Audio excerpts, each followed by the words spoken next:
নমস্কার বন্ধুরা, ইচ্ছেডাঙ্গা চ্যানেলে স্বাগত। আজকে বানাবো আমি ব্রেড পকোড়া। তার জন্য আমি আলু সেদ্ধ করে নিয়েছি। দেখুন, আলু সেদ্ধ করে রেখে দিয়েছি। আর আদা গ্রেট করে নিয়েছি, কাঁচা লঙ্কা কুচিয়ে নিয়েছি, ধনে পাতা কুচিয়ে নিয়েছি, আর মটরশুঁটি কয়েকটা দিয়েছি। আপনারা দিলে দেবেন মটরশুঁটি, নাহলে না দেবেন।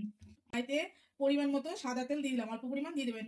আর এদিকে রুটি নিয়ে নিয়েছি, দিয়ে সাদা জিরে দিয়ে দিলাম ফোড়নে, কাঁচা লঙ্কা কুচি পরিমাণ মতো, আর আদা গ্রেট করে রেখেছিলাম দিয়ে দিলাম।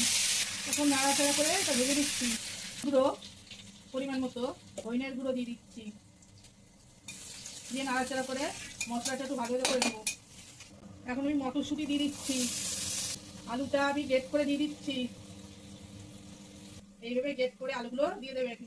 লবণ দিয়ে দিচ্ছি, করে নিচ্ছি, অল্প একটু হলুদ দিয়ে দিচ্ছি, অল্প পরিমাণ লাল লঙ্কার গুঁড়ো দিয়ে দিচ্ছি, ছেড়ে দেবো। আপনারা চাইলে এর মধ্যে পেঁয়াজও দিতে পারেন, আমি পেঁয়াজটা দিলাম না, আমি এটা নিরামিষভাবে করছি। ধনে পাতা কুচি দিয়ে দিচ্ছি।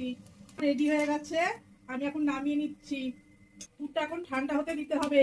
বাটির মধ্যে পরিমাণ মতো বেসন নিয়ে নিতে হবে, বেসনের মধ্যে পরিমাণ মতো লবণ দিয়ে দিতে হবে, হলুদ গুঁড়ো দিয়ে দেবেন। এখন অল্প অল্প জল দিয়ে ব্যাটারটা বানিয়ে দেবেন। ব্যাটারটা এই অল্প অল্প জল দিয়ে করে নেবেন। ব্যাটারের মধ্যে অল্প পরিমাণ মিষ্টি দিয়ে দেবেন, অল্প একটু গরম মশলার গুঁড়ো, পুরটা দিয়ে এইভাবে রেডি করে নিতে হবে। দেখুন, একটা লাগিয়ে নিচ্ছি,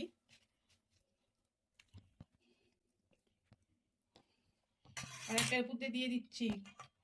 এবার আমি চাকুর সাহায্যে এটা কেটে নেব। এইভাবে কোনাকুনি ভাবে কেটে নেবেন।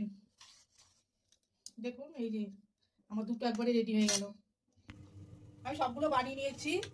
এখন কড়াই বসিয়ে দিয়েছি, কড়াইতে এখন পরিমাণ মতো তেল দিয়ে দিচ্ছি। তেল গরম হয়ে গেছে।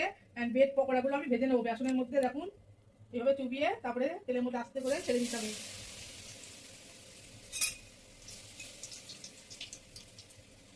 করছি,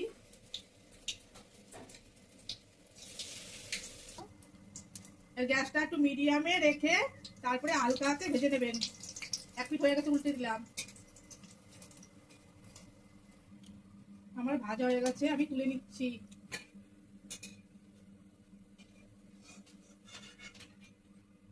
ব্রেড পকোড়াগুলো হয়ে গেছে। আপনারা সন্ধ্যাবেলা টিফিনে সজের সাথে খাবেন, খুব ভালো লাগবে খেতে। যদি আমার এই রেসিপিটা ভালো লাগে, অবশ্যই একটা লাইক, শেয়ার ও সাবস্ক্রাইব করে দেবেন। ধন্যবাদ।